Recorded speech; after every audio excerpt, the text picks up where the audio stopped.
tak bisa menjauhkanku dari kasih-Mu. Selama ku hidup bagi-Mu, mataku tetap memandang-Mu. Dunia tak bisa menjauhkanku dari kasih-Mu.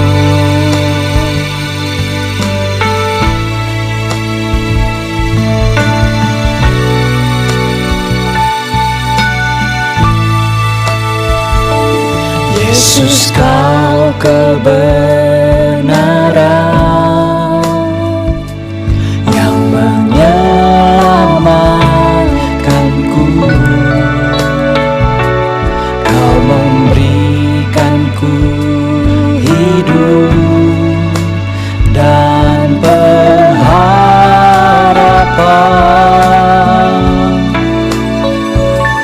Ku ikut kehendak-Mu, ku perlu anugerah-Mu. Ku nyatakan janjiku kepadamu.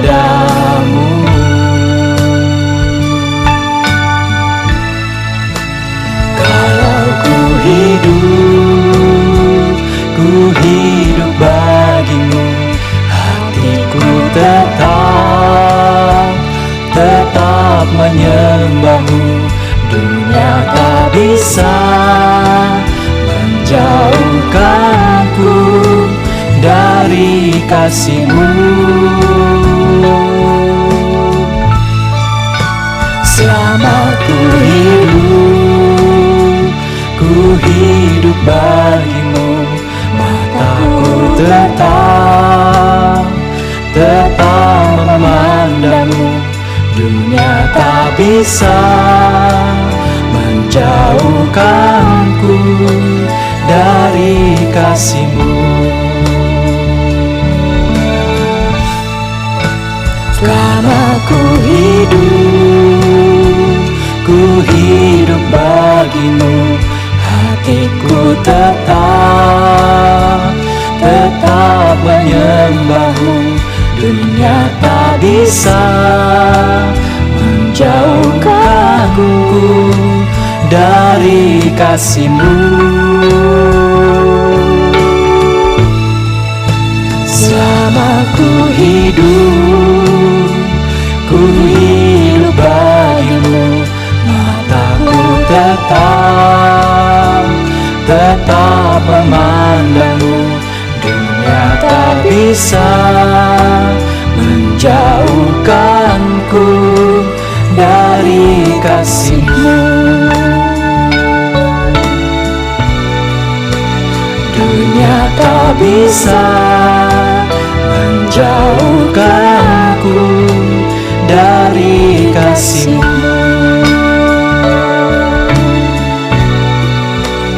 Dunia tak bisa menjauhkanku dari kasih-Mu.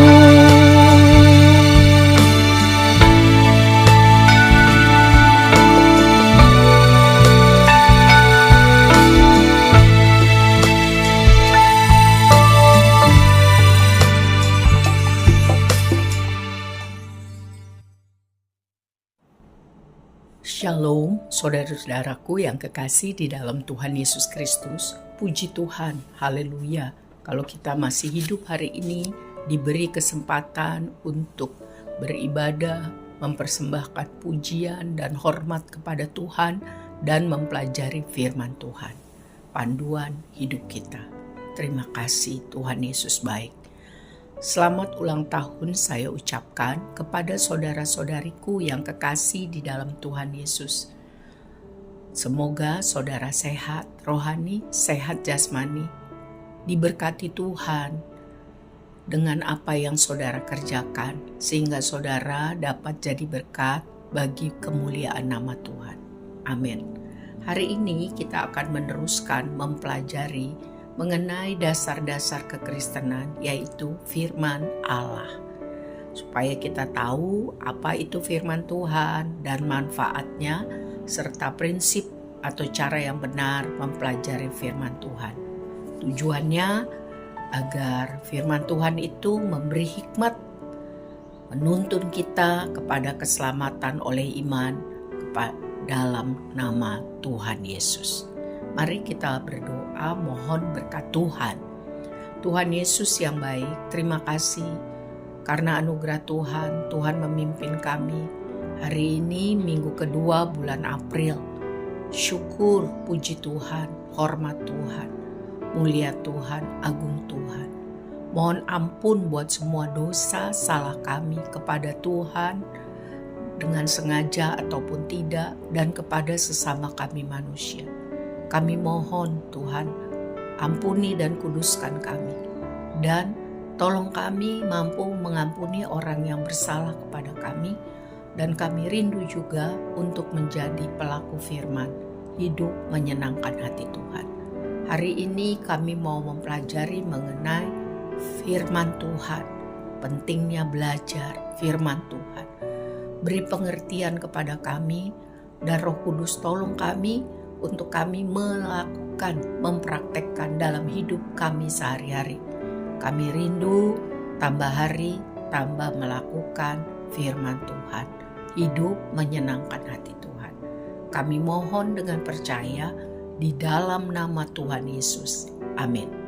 Saudara yang kekasih, firman Tuhan atau Alkitab artinya buku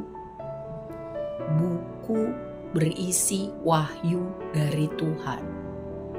Ya, buku yang tertulis, ya, catatan tertulis tentang wahyu atau ilhamnya Tuhan. Berisi tentang pribadi Allah sendiri, kejatuhan manusia, jalan keselamatan, serta rencana Tuhan dari kekal sampai kekal. Alkitab sangat menarik, ya, mencatat tentang 4 pribadi, yaitu Allah Bapa, Firman yang menjadi manusia atau Allah Anak, dan Allah Roh Kudus serta setan. Lalu mencatat juga mengenai 3 tempat, yaitu sorga, bumi, dan neraka, serta 3 kelompok manusia yang diekspos, yaitu Israel, orang-orang kafir, serta gereja Tuhan. Saudara, Alkitab terdiri dari Perjanjian Lama 39 buku dan Perjanjian Baru 27 buku. Perjanjian Baru adalah kumpulan kitab yang dicatat setelah kelahiran Yesus, berpusat kepada iman dalam pengorbanan Tuhan Yesus Kristus di kayu salib. Sedangkan Perjanjian Lama adalah kumpulan kitab sebelum Tuhan Yesus dilahirkan dan fokus kepada hukum Taurat. Nah, sekarang mengenai penulisan Alkitab. Ditulis dalam bahasa Ibrani mayoritas, dan sedikit yang ditulis dalam bahasa Arab. Sedangkan Perjanjian Baru ditulis mayoritas dalam bahasa Yunani dan hanya sedikit yang tercatat dalam bahasa Aram dan Latin. Jangka waktu penulisan Alkitab, kitab-kitab itu adalah 1600 tahun. Dimulai 1492 sebelum Masehi sampai 1100 Masehi. Ada 40 orang dengan berbagai latar belakang yang berbeda tentunya dipakai Tuhan, dipilih Tuhan menulis Alkitab. Latar belakangnya ada yang jadi raja seperti Daud dan Salomo, ada yang negarawan seperti Daniel dan Nehemia, ada yang imam seperti Esra, ada orang yang belajar di Mesir seperti Musa, Ada orang yang belajar hukum Yahudi seperti Paulus, ada pemungut cukai seperti Matius, para nelayan seperti Petrus, Yakobus, dan Yohanes, ada yang tabib atau dokter sebagai Lukas, ada yang nabi atau pelihat seperti Yesaya, Yehezkiel, dan Zakaria. Jadi latar belakang berbeda oleh 40 orang yang dipilih Tuhan. Ya. Tuhan menghembusi, atau dalam bahasa Yunaninya theopneustos, artinya roh Tuhan menguasai pikiran-pikiran 40 orang itu dan mendorong mereka untuk menuliskan pesan Tuhan. 2 Petrus 1 ayat 21, 2 Petrus 1 ayat 21 mencatat, sebab tidak pernah nubuat dihasilkan oleh kehendak manusia, tetapi oleh dorongan Roh Kudus orang-orang berbicara atas nama Allah. Saudara, naskah asli Alkitab biasa disebut autograf dan disalin dengan banyak, ya, yang disebut dengan manuskrip. Salinan itu ditulis dalam bahasa aslinya, kemudian diterjemahkan dalam berbagai bahasa. Kita sebut sekarang naskah terjemahan. Dalam naskah terjemahan bahasa Indonesia saja banyak. Ada terjemahan baru, firman Allah yang hidup, bahasa Indonesia masa kini, dan lain sebagainya. Tujuannya agar pembaca lebih mengerti. Ya, kalau sudah mengerti, tentu melakukannya. Amin. Perjanjian Lama ada 1.700 salinan dalam bahasa Ibrani. Ya. Dan ada 350 salinan dalam bahasa Yunani yang disebut Septuaginta. Tahun 1948 ada penemuan gulungan kitab-kitab di daerah Laut Mati. Ya. Luar biasa, ya, ditemukan dari 100 tahun sebelum Masehi. Dicatat itu. Luar biasa bagaimana Tuhan memelihara sehingga firman-Nya itu tidak musnah dan dapat dilihat naskah aslinya secara akurat. Sedangkan perjanjian baru ada 4.000 salinan dalam bahasa Yunani dan 8.000 salinan dalam bahasa Latin serta 1.000 salinan dalam bahasa-bahasa lain di seluruh dunia ini. Sekarang ini tentu sudah lebih banyak karena Alkitab adalah buku yang paling banyak diproduksi, dijual, dan dibeli bestseller di dunia ini. Naskah utama perjanjian baru berasal dari tahun 300 Masehi. Bahkan sebagian kecil Injil Yohanes berasal dari tahun 120 Masehi. Luar biasa pemeliharaan Tuhan bagi firman-Nya. Nah, Alkitab itu sebagai wahyu Allah benar, tidak salah, dapat dibuktikan dengan berbagai cara. Yang pertama, dukungan kebenaran dari catatan sejarah, catatan geografi, catatan arkeologi, dan ilmu pengetahuan lainnya mendukung. Jadi itu bukan fiktif atau hayalan, tapi akurat. Dan ada kesatuan Alkitab, sekalipun ditulis dalam kurun waktu 1.600 tahun oleh kurang lebih 40 orang yang berlainan latar belakang, tetapi ada kesatuan tema, merujuk kepada Yesus Kristus sebagai juru selamat manusia. Ada keharmonisan antara perjanjian lama dan perjanjian baru, saling melengkapi. Lalu miliaran manusia dari seluruh bangsa di dunia sudah merasakan pengaruh dan kuasa Alkitab yang mengubahkan kehidupan, termasuk mempengaruhi musik, seni, hukum, pengetahuan, dan lain sebagainya. Alkitab juga secara akurat bernubuat tentang banyak peristiwa sejarah dan sudah digenapi. Untuk lebih lanjut mempelajari hal ini, kita harus masuk dalam kelompok diskusi Alkitab. Nah, saudara, ada 3 manifestasi firman Tuhan yang berbeda. Yang pertama, firman Tuhan yang tertulis, yang perlu dipelajari. Itu disebut graphe. Yang kedua, firman Tuhan yang merupakan pikiran Allah yang menjadi manusia, sehingga manusia itu bisa percaya kepada Tuhan Yesus. Itu pekerjaan Tuhan yang disebut dengan logos. Serta yang ketiga, firman Tuhan yang menimbulkan iman bertindak dalam waktu tertentu, pada orang tertentu, mendatangkan kuasa yang disebut dengan rema. Ketiga-tiganya penting. Perlu dibaca, perlu direnungkan, dan perlu menimbulkan iman yang menghasilkan tindakan. Sebab iman tanpa action itu nol. Tuhan tolong kita supaya kita bertumbuh dalam pengenalan akan firman Tuhan. Apa sih gunanya belajar firman Tuhan?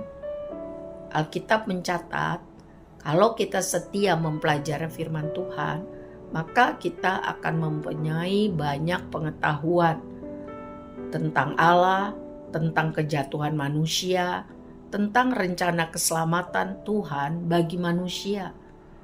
Firman Tuhan juga menjadi standar, kompas, petunjuk, patokan hidup kita, sehingga kita tidak menjadi bodoh, tertipu oleh kuasa kegelapan dan jatuh dalam dosa.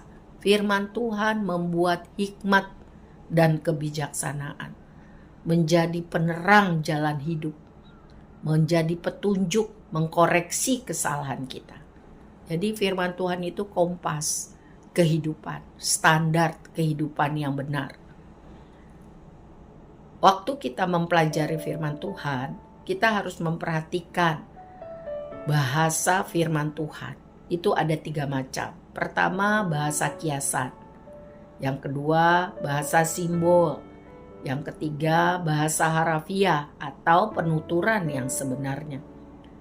Bahasa kiasan contohnya, jangan keraskan hatimu. Ini harus dibaca sesuai konteks pembicaraan. Bahasa simbol, contohnya patung Nebukadnezar, tabernakel. Nah, ini harus dibaca sesuai dengan perikop yang bersangkutan atau bagian lain dalam Alkitab. Sedangkan bahasa harafiah yaitu penuturan yang sebenarnya, tidak perlu ditafsirkan lebih jauh. Cara mempelajari firman Tuhan atau Alkitab yang terbaik adalah tidak membiarkan kita memasukkan pengertian sendiri sehingga memaksakan penafsiran, ya. Tetapi harus berpedoman kepada penggalian firman Tuhan itu sendiri. Yang sering salah dalam mempelajari Alkitab adalah salah menafsirkan, ya. Contoh Kisah Para Rasul 16 ayat 31. Wah, kalau satu orang percaya, maka seluruh anggota keluarga juga akan percaya. Bukan itu maksudnya. Maksudnya adalah perlu respon setiap anggota keluarga, ya. Sehingga mereka tahu mereka perlu keselamatan, ya. Jangan mengklaim Tuhan agar seisi rumah si pendoa diselamatkan karena ia sendiri sudah diselamatkan. Bukan itu maksud dari Kisah Rasul 16 ayat 31. Tetapi ayat ini menunjuk setiap orang dalam keluarga itu, yaitu engkau dan seisi rumahmu akan diselamatkan jika percaya kepada Tuhan Yesus.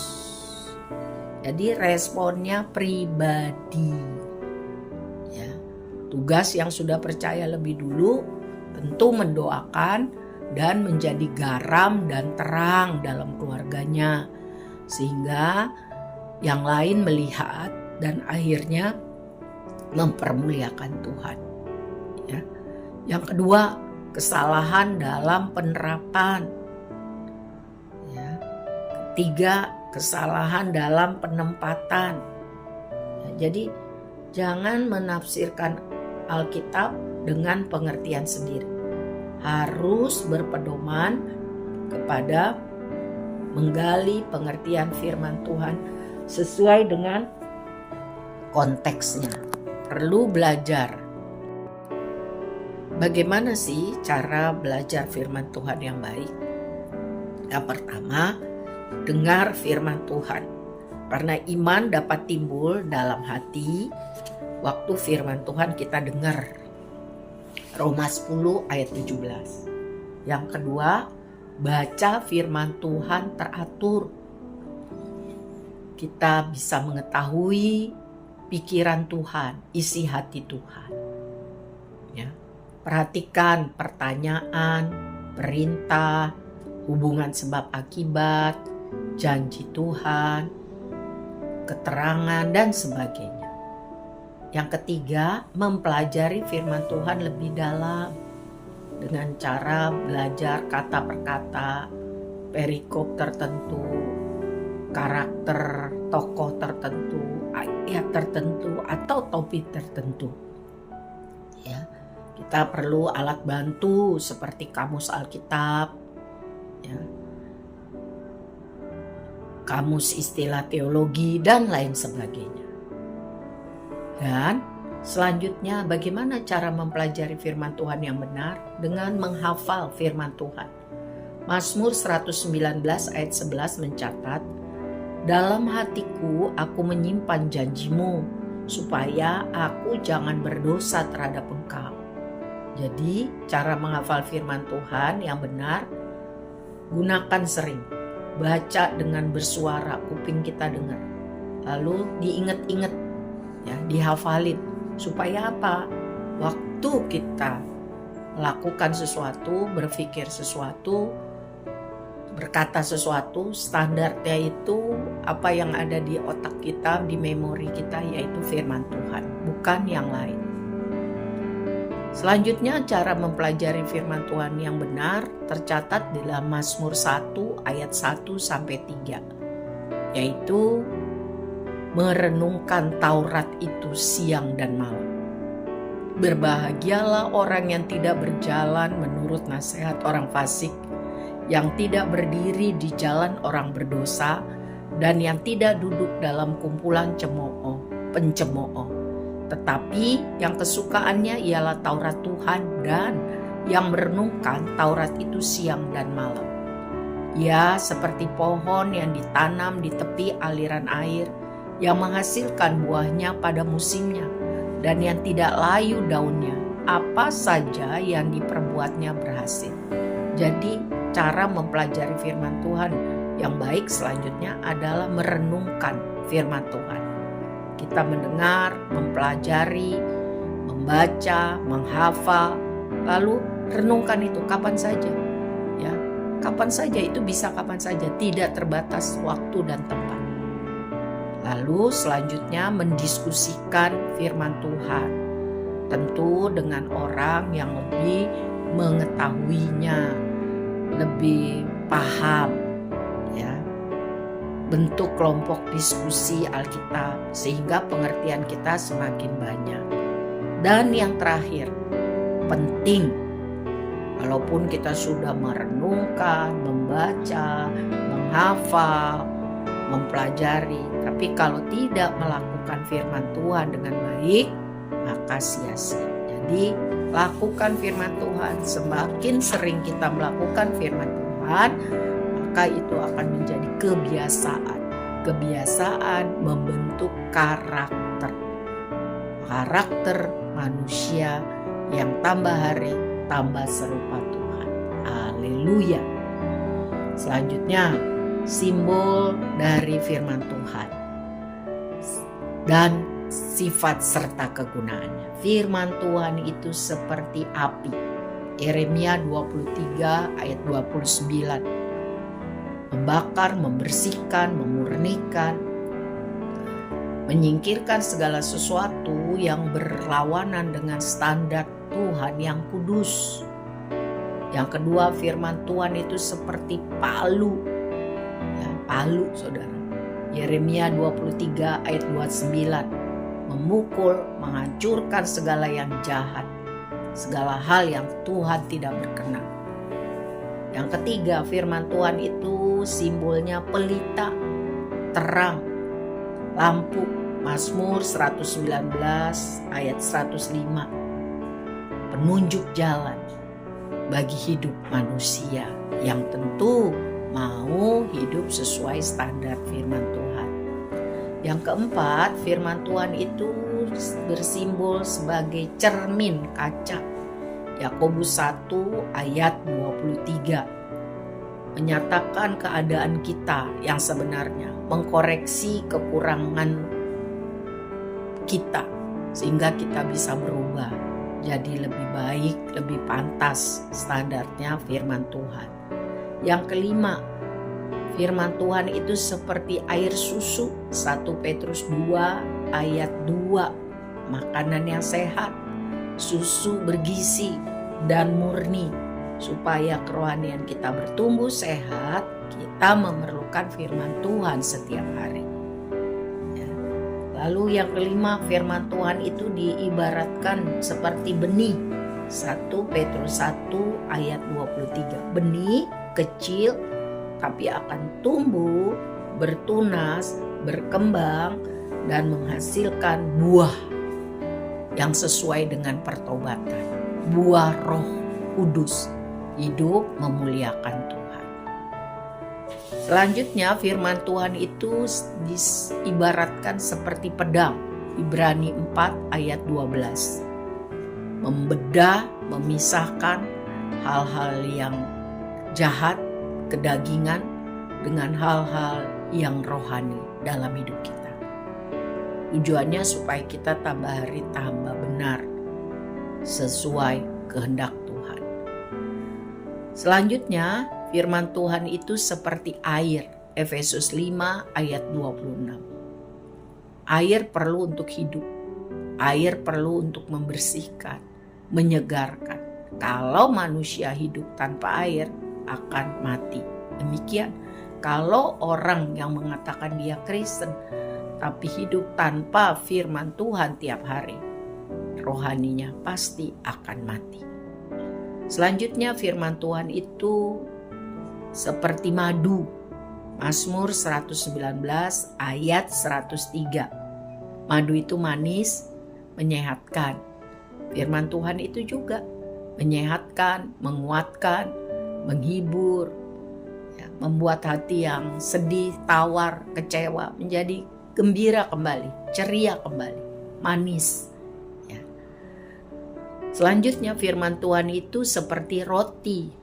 Matius 4 ayat 4. Kebutuhan primer untuk dimakan setiap hari. Ya. Jiwa kita, roh kita membutuhkan kebutuhan primer, yaitu firman Tuhan. Sebab itu, ayo mari kita membaca, merenungkan, mendengar firman Tuhan setiap hari. Yang terakhir, firman Tuhan itu seperti mutiara. Matius 7 ayat 6. Sangat berharga. Ya, sangat berharga. Firman Tuhan itu sangat berharga. Ya, akan menuntun kita ke jalan hidup yang berhikmat, yang bijaksana. Tambah hari tambah mengalami penyertaan Tuhan. Sangat berharga penyertaan Tuhan itu. tidak dapat dibandingkan dengan apapun. Ya. Banyak orang yang sangat pintar, sangat kaya, tapi hidup tanpa firman Tuhan. Sia-sia, bosan hidup, takut mati, bunuh diri. Sebab itu, saudaraku yang kekasih di dalam Tuhan, mari sesudah kita mempelajari hal-hal mengenai firman Tuhan ini, saya berharap kita sungguh-sungguh giat mempelajari firman Tuhan setiap hari. 2 Timotius 3 ayat 16 sampai 17. 2 Timotius 3 ayat 16 sampai 17. Segala tulisan yang diilhamkan Allah memang bermanfaat untuk mengajar, untuk menyatakan kesalahan, untuk memperbaiki kelakuan, dan untuk mendidik orang dalam kebenaran. Dengan demikian, tiap-tiap manusia kepunyaan Allah diperlengkapi untuk setiap perbuatan baik. Amin. Bukankah kita semua ingin tambah hari, tambah bisa melakukan hal-hal yang baik dan benar? Ya, bukankah itu kerinduan kita? Tambah hari, tambah kudus, tambah baik, tambah benar. Sebab itu firman Tuhan berkata di dalam 2 Timotius 3, 16, 17. Baca firman Tuhan tiap hari, renungkan dan lakukan. Tuhan Yesus menolong kita, Roh Kudus mengingatkan kita supaya firman Tuhan ini tidak hanya kita dengar terus hilang. Tapi mari komitmen baca firman Tuhan setiap hari, renungkan. Gereja sudah memfasilitasi kita semua dengan membahas firman Tuhan setiap hari satu fasa di dalam kelompok pendalaman Alkitab.